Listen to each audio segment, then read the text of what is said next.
Bernie Sanders. Bernie Sanders is chairman of the Senate Committee on Health, Education, Labor, and Pension. On Tuesday, he announced his committee would launch an investigation into workplace safety at Amazon, where he warned Jeff Bezos might be forced to testify. If you remember back in March, Bernie launched an investigation into Starbucks, accusing it of waging the biggest anti-union campaign in American history. Are you still buying burnt coffee at Starbucks? He ordered the outgoing CEO of Starbucks, Howard Schultz, to testify. Schultz balked, but Bernie said, "Don't make me subpoena you." And Schultz came in for his scolding. The Washington Post got its hands on Bernie's letter to Amazon, accusing Amazon of being one of the most dangerous workplaces in America. Amazon is the second largest employer in our country. Bernie said the e-commerce giant has twice the number of serious workplace injuries than the national average. The Guardian reports this morning that Amazon spent more than $14 million last year on union-busting consultants who corner employees and then intimidate them into voting down a union contract. Most importantly, although a Staten Island warehouse more than a year ago voted to go union under the leadership of Christian Smalls and the Amazon Labor Union, Amazon remains in direct violation of American labor law and refuses to sit down and negotiate a contract. The Miami Herald is reporting this morning that climate scientists say that because the Atlantic Ocean is heating up earlier this year, they are now anticipating a horrific hurricane season. Hurricanes intensify when ocean temperatures rise, and right now scientists are saying the ocean, quote, is on fire. On average, the Atlantic Ocean is running 2 degrees Celsius higher than normal. The Atlantic Ocean is running 2 degrees Celsius higher than normal. They do say, however, because of the El Nino effect in the Pacific, it might not be as severe a hurricane season as this heat suggests. Let's hope. 300,000 people living in the South were without power on Monday after storms knocked out the electrical grid. Meanwhile, Texas is sweltering under triple-digit temperatures. Power outages in Mississippi left residents of the state capital without air conditioning for more than 100 hours. Back in Texas, the Electric Reliability Council of Texas, that is the utility which provides power to most of Texas, it is now asking residents to cut back on their electricity consumption. By the way, ExxonMobil is headquartered in Texas. Sarah Huckabee, the governor of Arkansas, has declared a state of emergency as record heat and storms shut off power in her state. And just when you thought Texas Governor Greg Abbott couldn't be more satanic, he signed into law House Bill 2127 that, and I wish I were making this up, House Bill 2127 eliminates local ordinances that provide construction workers with mandated water breaks, triple-digit temperatures in Texas, and Greg Abbott has just signed into law a bill that eliminates local ordinances providing construction workers with mandated water breaks. Dallas and Austin, in the past couple of years, mandated that construction workers be given 10-minute water breaks every 4 hours to get out of the sun and hydrate. But Governor Greg Abbott just signed a law eliminating those mandates. The federal government estimates that in the past 10 years, Conservatively speaking, 42 construction workers in Texas died from heat stroke, but proponents of the water break ordinances say that is much higher. 6 out of every 10 construction workers in Texas are Latino, and last year was Texas's hottest year on record. You know, I love these states' rights guys like Greg Abbott. You know, we can do it better without any interference from the federal government. And then when Austin and Texas think, you know, maybe we should give water breaks to our construction workers, suddenly Mr. States' Rights believes that the state should supersede the local municipalities. Height of hypocrisy. And unbelievable that you wouldn't allow construction workers a 10-minute break every 4 hours to get out of the shade and drink water while your state is sweltering under triple-digit heat. A new study shows gas stoves are more dangerous than secondhand smoke, and the amount of benzene released into the home can result in higher risks for certain types of blood cancers like leukemia. The new study says just one burner, can emit enough benzene to linger in your house or apartment for hours, making it more toxic than secondhand cigarette smoke. But Republicans say keeping gas stoves is all about freedom. Candace Owens is a conservative African-American commentator who makes a lot of money on the lecture circuit. She works with Daily Wire. Is it Ben Shapiro, that troll Ben Shapiro, the ultra-conservative? And she makes a lot of money telling rich white people that there is no such thing as racism. A lot of money to be made if you're black and willing to assure fragile white egos that there's no such thing as racism. If you remember, Candace Owens was the one who showed up to a Paris fashion show with Kanye wearing an All Lives Matter t-shirt. She has said in the past that white supremacy is not an issue. This is an African-American woman saying this. She says COVID-19 is a scam. She insists Black Lives Matter, and the NAACP cannot be trusted. How do you get to that point? How do you get there if you're an African-American woman? Well, this week she put out a tweet that people should see, because I always wonder about African-Americans who go to work for the Republicans. Is it money? What is this about? This is her tweet. She writes, "I'm not kidding when I say that over 90% of my podcast content criticizes white people in politics and culture." Here's where she just goes off the deep end. She writes, "But because black people are soft, emotional, and have had their brains rotted by BLM, in the rare circumstances that I cover a black topic, they cry like bitches." This is a black woman saying that black people have had their brains rotted out by Black Lives Matter, and they cry like bitches.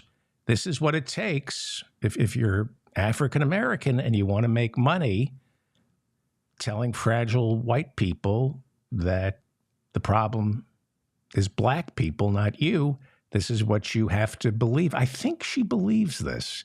She goes on to write, last week on my podcast, I covered Lance Bass, Megan Fox, Vivek Ramaswamy, Dave Rubin, Prince Harry, Conor McGregor, and Andrew Tate.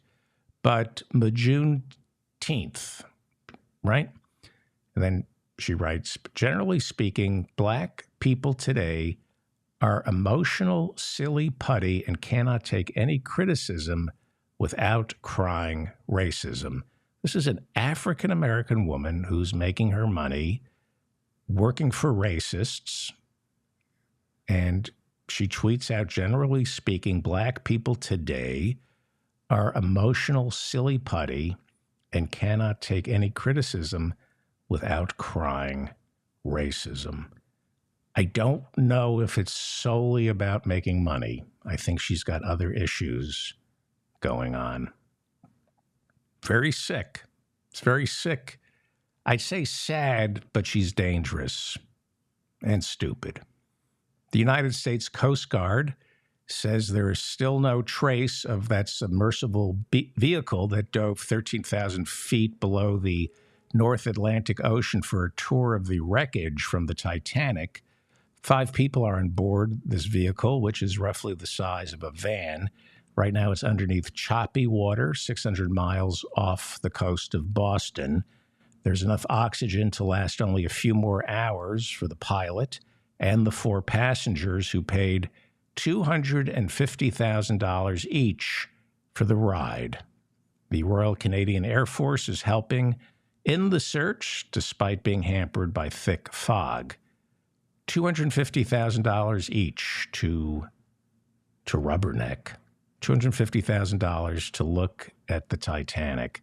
Seems there are more important things you can do with $250,000. This is a form of tourism. Is this tourism? Is this exploration or just tragedy porn? $250,000 is a lot of money to pay to see wreckage. If lifeless ruins is what you're after, you can cruise the streets of Los Angeles and look at all the homeless people for free. $250,000 each. $250,000 is a home. It is a home. You can look at video. James Cameron already went down there for National Geographic. You can look at the video of the Titanic. Tim Moore is a conservative Republican.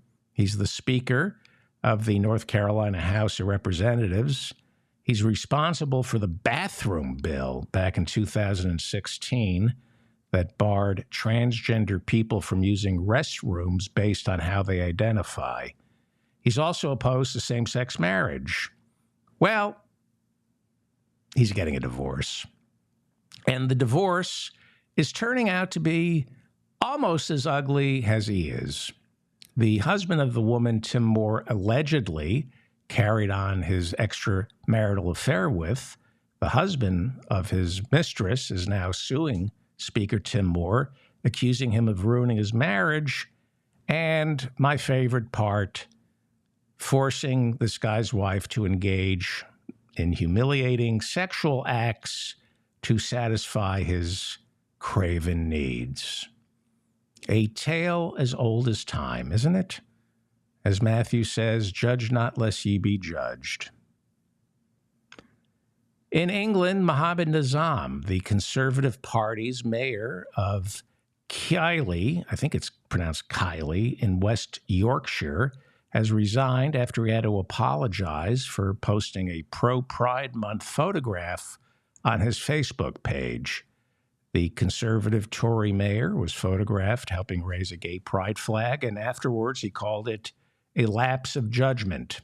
He said the celebration of Gay Pride Month, quote, contradicts my personal religious beliefs, then adding, I want to emphasize that I have also personally repented for this era and reflected deeply on the consequences of my actions. That would be the mayor or the ex-mayor of Kiley in West Yorkshire, Mohammed Nizam, soon to be arrested in a public bathroom near you. Donald Trump's federal trial for mishandling classified material will start on August 14th. This is kind of surprising. This is the ruling on Tuesday from Judge Eileen Cannon, who is presiding over the case.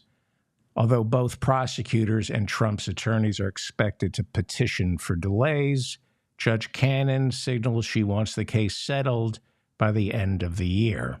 Something of a surprise, considering trials of this magnitude often take more than a year just after the arraignment. So this is very surprising. Then again, she's completely inexperienced and probably has no idea what both the prosecutors and Trump's lawyers need to go to trial. Trump is charged with hiding 31 classified defense documents from the government in violation of the Espionage Act. Republican Congressman Mike Turner, who chairs the House Intelligence Committee, has reportedly told Donald Trump to stop talking about the upcoming trial for mishandling classified documents.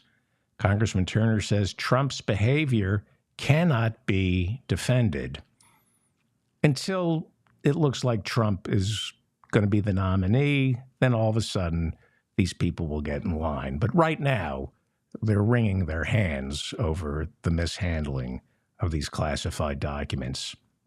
But Trump definitely complicated his legal case. During an interview with Bret Baier on Fox News Monday night, I played, I played clips from it yesterday. I'm going to play you some more because it's really damnable. He admits to not turning over these documents because he didn't feel he was ready to. If they play this in court and he hasn't contaminated the jury pool, he should be going to prison. I mean, this is really incriminating. Now, here is Donald Trump on Fox News Monday night incriminating himself, saying he was ready to turn over the documents, but then the FBI, quote unquote, raided. It wasn't a raid. There was a search warrant. They knew the FBI was coming. He says once the FBI raided his Mar-a-Lago estate, he said, I'm not going to cooperate. Here he is. But I wouldn't have kept, but they raided my house. They came in and raided. We were discussing, having very good discussions with NARA, a radical left group, by the way, and all of a sudden my house got raided. Okay, so NARA is the National Archives and Records Administration, and they are the ones responsible for archiving classified material and collecting it and make sure it doesn't fall in the right hands, right? They were, and he calls them a radical left organization. He's not going to testify. His lawyers will not allow him to testify, but this is probably admissible in court, depending on what Eileen Cannon rules. He says, we were having good talks about how I was going to hand over these documents. No, you weren't. You're lying. You're an effing liar. There was a subpoena. Turn them over. And he didn't want to for whatever reason. So here's the former president. He's saying his home was raided. It wasn't. The FBI had a search warrant. The attorneys, Trump, were all alerted. Trump's lawyers were notified that a search was going to take place. And in the indictment, he is accused of ordering his staffers in anticipation of the FBI carrying out the search. He orders staffers to move the boxes so the FBI wouldn't find them. He told his lawyers, according to the indictment, to pluck out things from other files that might be incriminating. Here is Donald Trump incriminating himself once again. And they said they went to DOJ to subpoena you to get them Which back. they've never done before. Right. Okay, so that's Bret Baier pointing out that you were subpoenaed. Now, when you're subpoenaed, NARA, the National Archives and Record Administration, went to the Department of Justice and said, we can't get these documents. We've been talking to him for more than a year. He won't give them to us. You got to go in. You got to subpoena him. And if he won't turn them over, we got to get a search warrant to get the documents. He wouldn't turn them over, right? This is why the Department of Justice ordered the FBI to get a warrant from a judge and search Mar-a-Lago. Now, in the interview, he is saying it's unfair that he was subpoenaed. Here he is explaining why he wanted to hold on to the documents. He's asked, you're subpoenaed, so why not obey the subpoena? You know, like every other American citizen has to. And in But all why not fairness, just hand them over then? because I had boxes. I want to go through the boxes and get all my personal things out. I don't want to hand that over to NARA yet. And I was very busy, as you've sort of seen. Playing golf, very busy. This is really bad, okay? This is him just lying like a 4-year-old. NARA wants the classified documents. He is stuffing classified documents, according to the indictment, in boxes with his other memorabilia. And now he says it's unfair that the FBI is going to go searching through his private boxes to find the documents. This will never hold up in court. You were asked for the documents. You didn't turn them over. You're no longer entitled to your privacy. So the FBI is going to search your premises. If you don't want your premises searched, turn over the classified documents. Go through your boxes. If you don't want the FBI going through your memorabilia in order to find the classified documents, obey the subpoena, go through the boxes yourself, and find the classified documents. Otherwise, the FBI will. Okay, so Trump thinks the subpoena is unfair. And it's not a raid, it's a search warrant that he knew about. And here's where it gets even worse. Yeah, but I've been according to very, the very indictment, busy. you then tell this aide to move to other locations after telling your lawyers to say you'd fully complied with the subpoena when you hadn't. Okay, I just want to make sure everybody understands this. His lawyers were told either turn over the classified documents or we're coming. We have a warrant. We're going to search. And he thinks it's unfair that they searched Mar-a-Lago, that there was a subpoena. Here we go. But before I send boxes over, I have to take all of my things out. These boxes were interspersed with all sorts of things, golf shirts, clothing, pants, shoes. There were many things. A lot of respect for those classified documents, stuffing them into boxes interspersed with golf shoes, shirts. Whose fault is that? Whose fault is it that classified documents are being mishandled, thrown in with golf shirts? Whose fault is that? In Donald Trump's mind, it's the FBI's fault that they're not giving him several years to get around to going through his boxes and finding the classified documents before somebody from Russia or China gets their hands on it. Okay, this is just really bad. This is just really bad. Okay, why didn't you turn the documents over during or before the raid? Why did you order the boxes moved? And why did you instruct your attorneys to say you complied when in fact you didn't? It's just not going to hold up in court. It's like you're dealing with a 4-year-old, probably because you are. It's the mind of a 4-year-old. I mishandled classified documents. I didn't mishandle them. I put them in a box with golf pants, golf shoes, and I'm not going to let the FBI search those boxes until I find the time to remove the classified material. He's taking his sweet time. I'll turn these documents over when I feel like it. This is really, really bad. It's really bad. Something happened when he was 4 years old.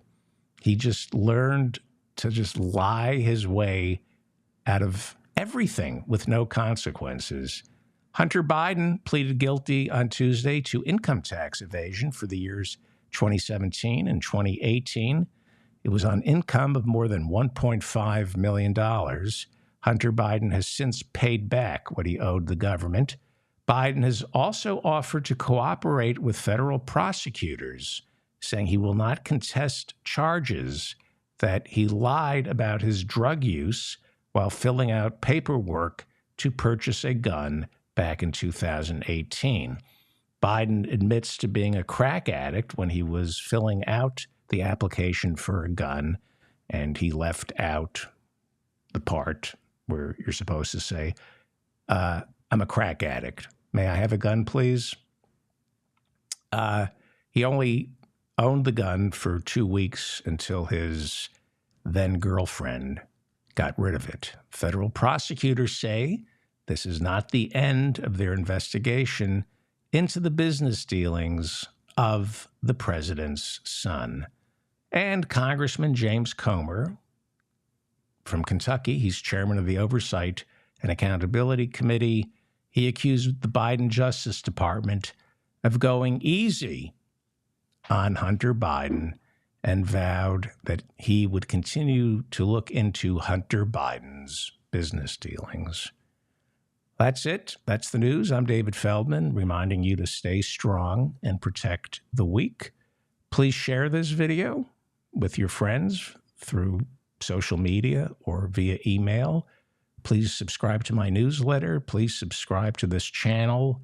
Please comment. I read all your comments, and I look forward to reading what you have to say. Thank you to all the moderators in the YouTube chat room for keeping the conversation civil. Once again, I'm David Feldman, reminding you to stay strong and protect the weak.